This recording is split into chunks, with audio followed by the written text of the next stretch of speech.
We have booster ignition and liftoff of Columbia, reaching new heights for women in X-ray astronomy. The main thing Chandra does is take these superb, sharp images.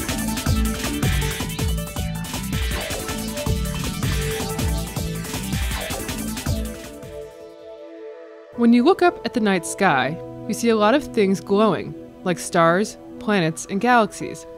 So it might sound strange to hear that most of the universe is actually dark.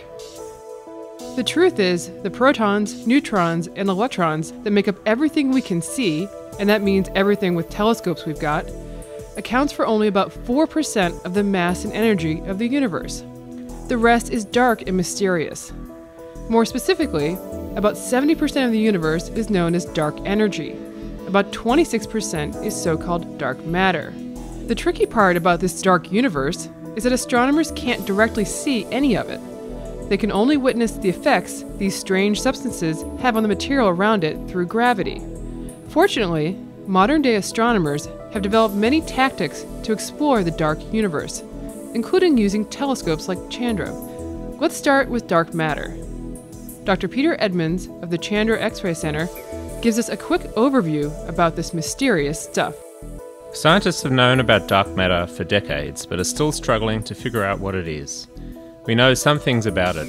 It acts like regular matter when it comes to gravity. But unlike normal matter, dark matter gives off no light. Because of this, we know that it has to be very different from the stuff in stars and planets and us. One way we can try to learn more about dark matter is to study clusters of galaxies. In fact, galaxy clusters gave the first evidence for the existence of dark matter back in the 1930s. The galaxies in galaxy clusters are moving around so quickly that there has to be a lot of extra matter, invisible matter, in clusters to hold them together with their gravity.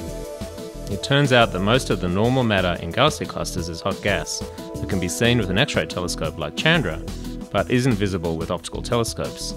But there's still not nearly enough mass in this hot gas to hold all the normal matter together.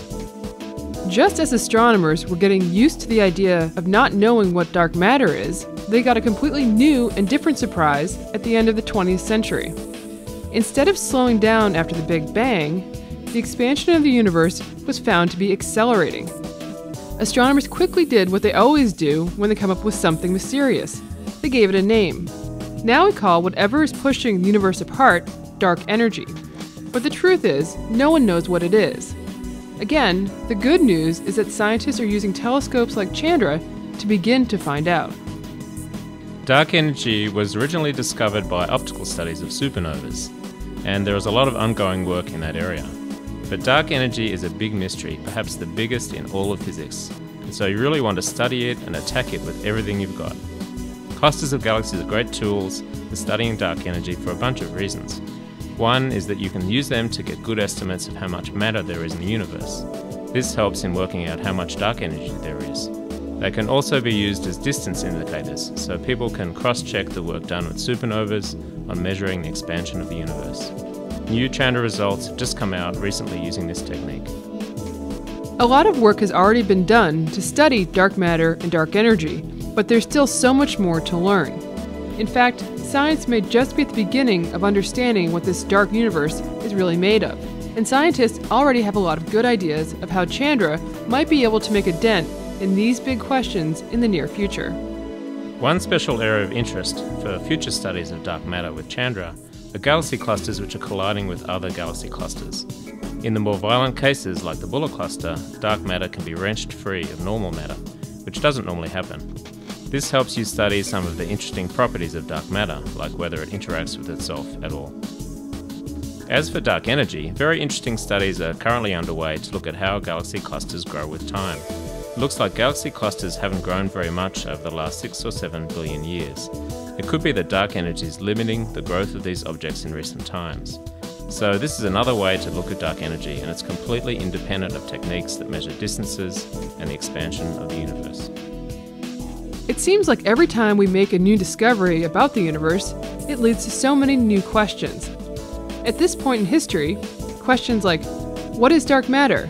And what is dark energy remain wide open. Thankfully, we've got tools like Chandra to help us try to answer some of these questions. In doing so, we not only expand our understanding of the universe we can see, but also for the universe we can't. For more information, visit our website at chandra.harvard.edu. This was a production of the Chandra X-ray Center, Cambridge, Massachusetts. NASA's Marshall Space Flight Center manages the Chandra program. The Smithsonian Astrophysical Observatory controls science and flight operations from the Chandra X-ray Center.